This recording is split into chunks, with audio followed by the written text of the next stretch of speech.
Hare Krishna and welcome back. My name is Vrajavalasini Devidasi, and today we're going to show you another way to welcome Krishna into your home, and this time it's with prasadam. So we've spoken about this before and that this was coming, and this is the way we spiritualize our food so that we can be blessed by eating our food that's been offered to Krishna. So the first thing I wanted to let you know is what we would do prior. As we have discussed before, it's all about cleanliness, so we make sure that we get up in the morning, we have had our shower, everything's clean clothes, clean the kitchen, we've discussed all of that previously, and then we can start preparing food for Krishna. There are some things that Krishna doesn't accept, so we don't offer him any processed foods, meat, fish, eggs, onion, garlic, anything fermented or rotted, and we always make sure that we give him the best that we possibly can. So we've got to think that, I know that we are eating this food afterwards, but we would be offering Krishna the best that we possibly can. So that's a nice way to think of it that way. So we're giving ourselves the best food we can, but we're also offering the best we can to Krishna. Now, the thing for me, I find when I'm cooking, is I like to have some music going. So you can just Google some kirtan music, or there's some on the side. Or you may like to have a class running that Srila Prabhupada has recorded for us. We're very fortunate that we do have a lot online. So if you don't have any recordings yourself, you can just Google Srila Prabhupada class, and you could probably even Google a subject and something will come up about it. But I actually find it's a nice time because you're concentrating on the food, you're concentrating on the Lord, you're concentrating on your offering, and you're listening to Prabhupada tell you about Krishna and his pastimes and how we can welcome Krishna into our lives and homes. So it actually is a really nice time to spend, I find. I never used to like cooking, but I actually enjoy it now because it's not cooking for me, it's cooking for someone higher. So on our prasadam plates, which is the little plates I've got up here, and I'll show you in a minute so you can see the top. But on these plates, there's separate little bowls, and we offer everything separately. So for example, I've got some fruit and some nuts and some sweet balls, and I've got them in separate bowls. And on the top of each of those, we put a tulsi leaf. So that's part of our offering. And I've got a little tulsi plant out the back so that I can take a couple of leaves every meal, and it actually works out really well. And once we prepare the food and put it into these little bowls, this is called bhoga, and this is unoffered food, and we always choose Sattvic food. So there's a list of what I told you about before, no meat, fish, eggs, but it's food in the mode of goodness. So basically anything that, I'll put a link actually that will explain it a little bit better, but basically anything that is keeping your body in the mode of goodness and keeping you healthy is the kind of food that we would offer to Krishna. And how we offer to Krishna is we place our bowl up in front. Well, we actually offer to our guru, and our guru offers up.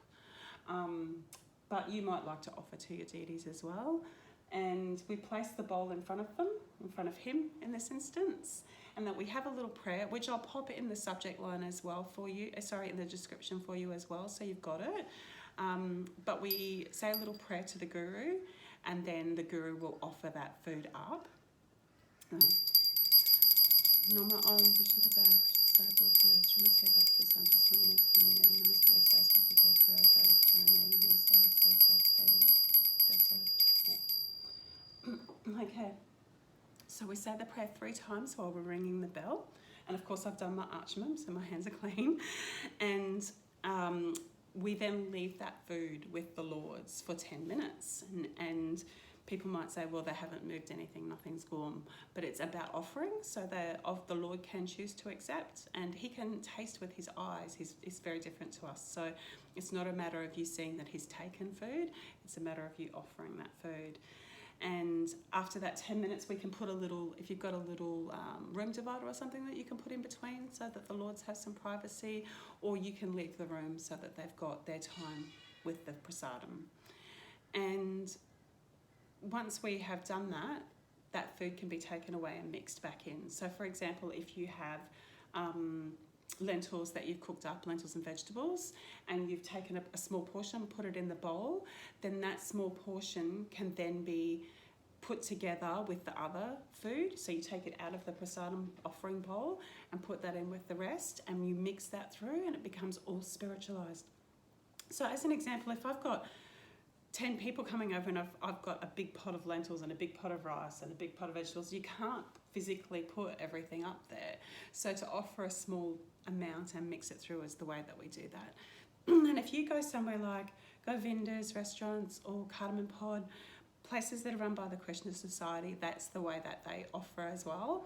And everything that you eat from there is offered. So if you were to go to, I don't know, a pizza shop, none of that food is going to be Sattvic, none of it's going to be offered. But if you go to places that are run by the Krishna Society, you know that they've already offered that food and everything is safe for you to eat. It's all healthy and has been offered first.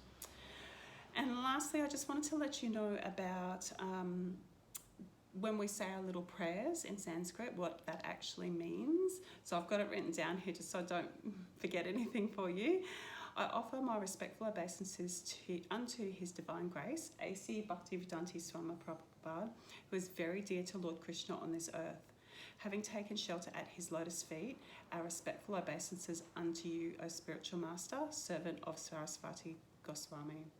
You are kindly preaching your message of Lord Caitanya and delivering the Western countries which are filled with impersonalism and voidism.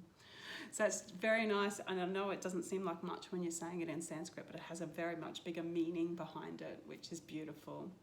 So what I'll do is on our screenshot that we take for our thumbnail, I'll take a photo of the prasadam that we've offered. You'll notice that each piece has a tulsi leaf on there, and as I said, I've actually got tulsi growing out the back. If you can't find one, speak to someone in a preaching centre or a temple and they may be able to offer you a small tulsi which you will be able to grow yourself. They do grow really well. I've got mine in full sun out the back in Australia on the Gold Coast, so it gets pretty hot and she's thriving out there. There's always more than enough leaves to offer. That's all I've got for today. If there's anything that I can help you with, if you have any questions or comments, please do let me know. You can private message me if that's easier, or you can email me on vraja.valasini19@gmail.com. I'm very happy to help you with your journey to meeting Krishna. And if there's any other subjects that you'd like, please let me know. I'm very happy to help. Thank you very much. I very much look forward to serving you. Have a great day. Hare Krishna.